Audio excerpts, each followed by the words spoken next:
Tem também esse livro aqui, ó.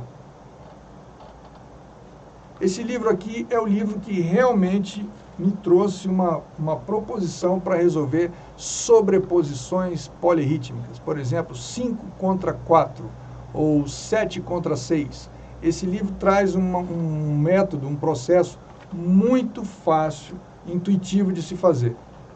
Milo Ronquist, esse cara é meu amigo pessoal e eu escrevi, inclusive, não no livro dele, porque o livro já estava pronto, mas ele tem um app, um aplicativo que trabalha isso, e tem lá um quote, eu sou um dos caras que escrevi nesse app, sugerindo o livro dele. Esse aqui é uma raridade, é o livro do Gramani, em inglês, só que ele é menorzinho, seria o primeiro livro, com muitos exercícios e alguns textos em inglês, e isso aqui é raridade. Isso aqui eu ganhei da Glória, que é a viúva do Gramani, de algo que eles fizeram, eu não sei como é que foi o desenvolvimento disso, se teve uma repercussão e tal. Esse livro aqui é um livro muito adotado na Berklee para saxofone, que chama-se Estudos de Leitura Criativa para Saxofone, mas ele pode ser para qualquer instrumento, porque ele é bastante desafiador. Eu vou mostrar aqui para vocês algumas coisas, e eu tirei algumas ideias desse livro aqui para o nosso curso de leitura e percepção rítmica. Então, por exemplo, essa ideia de deixar notas sem figuras rítmicas. Isso aqui eu peguei, foi daqui, porque eu estudei bastante esse livro. Então, ele traz, por exemplo, situações um tanto desafiadoras, porque observem, estudar em cima de um compasso 2x4, quintinas. E essas quintinas, se vocês observarem, essa aqui é inteira, só que aqui ela está dividida. Percebe que aqui tem uma divisão 3-2, aqui tem divisão 2-3. Então, ele já começa a fazer isso. E com notas. E quando vai chegando realmente no final, a coisa vai ficando um tanto mais complexa. Agora, esse livro aqui não é o primeiro. Esse aqui já é um dos últimos métodos de saxofone para quem estuda na Berklee. Eu não sei se ele ainda é adotado. Esse livro é muitíssimo interessante, porque o autor faz as polimetrias. Então, por exemplo, ele pega lá... aqui, vou dar um exemplo para vocês. Opa, tá caindo um monte de artigo aqui no meio. Vou dar um exemplo para vocês como é que ele pensa, que o livro inteiro é assim. Então, se vocês observarem, aqui ele tem um compasso 4x4. Só que ele vai fazer agrupamentos de 3 em 3. 3 em 3, certo? Só que como é que ele faz esse agrupamento de 3 em 3? Aqui, ó. Ele coloca 2 notas, a terceira é pausa, 2, a terceira é pausa, 2, a terceira é pausa, 2, a terceira é pausa. Aqui é um chamado cross rhythm, ou também um pensamento polimétrico.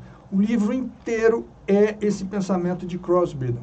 Inteiro. Ele faz várias combinações em cima de 4x4. Ele não faz coisas muito diferentes, não. 5x4, 4x4, 3x4, 3x4, mas ele usa compasso simples, compasso composto e faz agrupamentos menores. Então, ele pega compasso composto, você pega lá um 12x8, você tem 4, é um quaternário composto, né? Você tem 4 grandes pulsos, e cada pulso é dividido por 3, aí ele agrupa essas figurinhas, que em vez de 3 em 3 em 3, que é o normal, ele agrupa de 2 em 2, ou de 5 em 5, ou de 4 em 4, e vai fazendo esses deslocamentos internos, que são os cross rhythms. Tá legal? Esse livro aqui é do Fernando Correia, grande amigo, grande guitarrista aqui de São Paulo, e ele fez um trabalho quando ele se formou na Suíça, ele morou lá, ou na Holanda, acho que foi na Suíça. E o trabalho dele foi tocar giants, ele queria estudar giant steps em outras fórmulas de compasso. Ao invés de estudar outras fórmulas de compasso, ele acabou fazendo uma coisa muitíssimo interessante. Ele mantém a música, Giant Steps do Coltrane, é uma música, um tema famoso, em que o Coltrane toca praticamente pensando em colcheias, né? Muitíssimo rápido, então ele fica tocando em colcheias.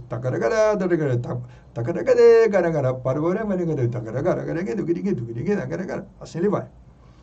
O que o Fernando fez? Sem mexer no solo do Coltrane, que ele transcreveu, ele foi agrupando as frases, em vez de ser para cada pulso colcheia, ele foi agrupando em tercinas. Então ele teve que ir juntando as notas, colocar tudo em tercina, depois em quintina. Claro que ele tocou em andamento muito menor.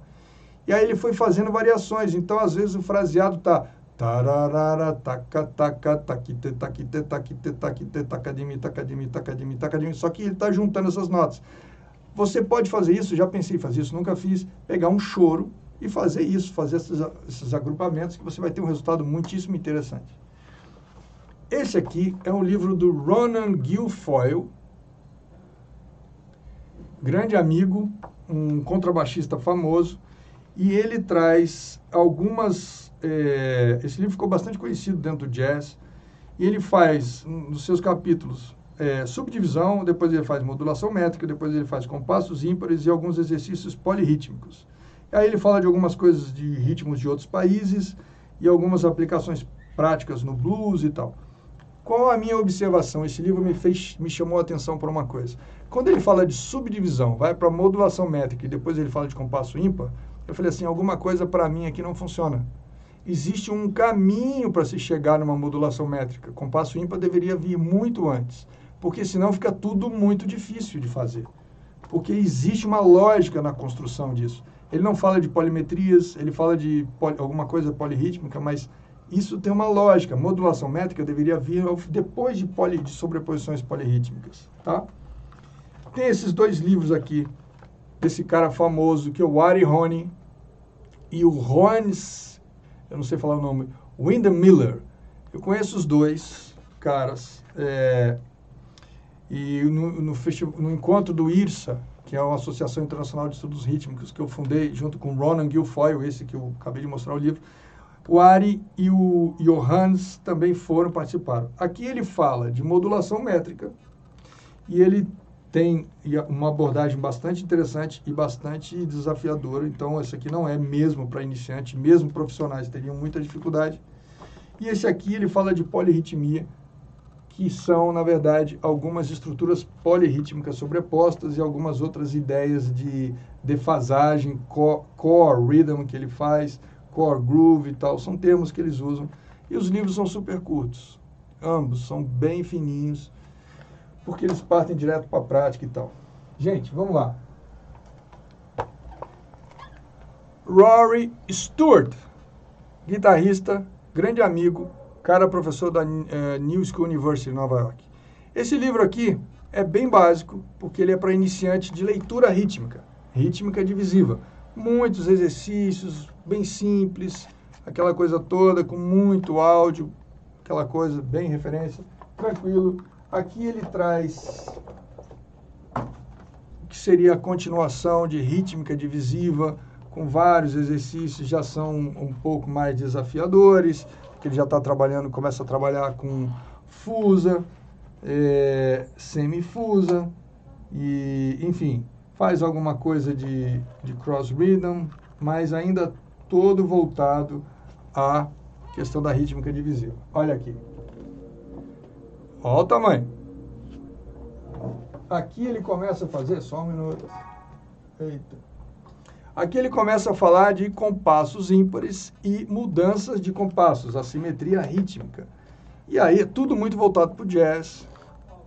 E aí ele já começa a ter compassos de 17/8, onde ele sugere as subdivisões 2/8, 4/8, 4/8, 3/8, 4/8, com vários exercícios, com alturas e tudo mais. E, mais interessante que eu preciso mostrar isso aqui para vocês, ó.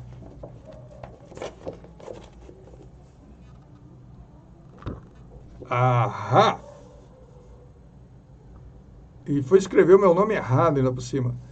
Esse aqui é exatamente o que eu escrevi, ele pediu para que eu escrevesse na contracapa desse livro e dessa coleção inteira, que não só eu escrevi, mas como outros grandes, muito importantes músicos também escreveram. Esse aqui já é o... Vejam, esse é o terceiro, hein? Aí, ele entra no desenvolvimento rítmico e performance em 4x4, onde ele já começa a trazer uma série de outras propostas para o desenvolvimento rítmico, mas ainda dentro do 4x4, onde ele fala de silêncio, fala de uma série de coisas mais complexas e tal, é muita coisa. Aí ele entra no cross rhythm em 4x4, que cross-rhythm é aquilo que eu estava explicando para vocês, que vai fazendo essa defasagem. E finalmente ele entra na superposição e subdivisão, modulação métrica e defasagem, superimposição polirrítmica. E aqui é esse livro grossinho.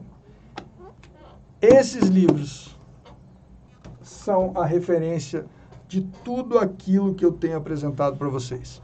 Tem muito mais. Então, eu mostrei, quando eu faço o curso de leitura e percepção rítmica e faço o curso de polirritmia separado, é porque um é complementar ao outro. Um resolve um problema. O outro expande a sua percepção e criatividade. Um resolve um problema, que é o problema da percepção do pulso, leitura rítmica, leitura de partitura, e você entra para resolver esse problema, só que você chega ao final falando assim, eu expandi a minha percepção do pulso, eu expandi a minha percepção rítmica. E eu resolvi o meu problema de partitura e resolvi o meu problema de leitura rítmica. Para onde eu vou agora? Naturalmente, para o caminho da polirritmia. Então, isso não é só uma percepção minha de anos de trabalho. Isso é pautado, sobretudo nesse último livro, nesses últimos trabalhos que eu mostrei aqui para vocês, que foram escritos por pessoas próximas a mim, que a gente compartilha informação. Então, se eu estou mostrando para vocês o que está sendo feito de livros de último momento no mercado internacional, e estes caras são meus amigos, inclusive eu escrevendo na contracapa dos livros, vocês já podem entender que eu sei o que está acontecendo. E quando eu digo que eu criei uma proposição que eu não conhecia ainda, vocês perceberam agora, os livros que eu mostrei aqui, todos vieram de alguma maneira fragmentados. Esses últimos que o Rory Stewart escreveu, em vários capítulos, são 6, é um negócio desse tamanho, assim, de quantidade de livro, é também uma tentativa de trazer isso de uma maneira mais organizada, porque não tem. E ninguém propôs todo esse conteúdo no digital. Então, essa é uma oportunidade que, se vocês estão aqui assistindo agora, vocês já entenderam aonde vocês estão entrando, estão consumindo esse conteúdo, por isso que está ajudando tanto, porque realmente é uma coisa nova, organizada, não que não estivesse aí para a gente, mas não estava organizado e sistematizado. Então, estas foram as referências dos livros. Ainda tem muito mais coisa que certamente eu não coloquei aqui, porque eu não conheço ainda, ou não tive acesso, ainda que eu já tenha visto alguma coisa ou outra, mas eu não tive acesso, então não posso indicá-los. Tá legal? Então, se você ainda não acessou esse canal, aqui é o meu podcast, esse vídeo vai para o meu podcast, só clicar aí para você poder seguir, para receber essas aulas aí. Tá bom?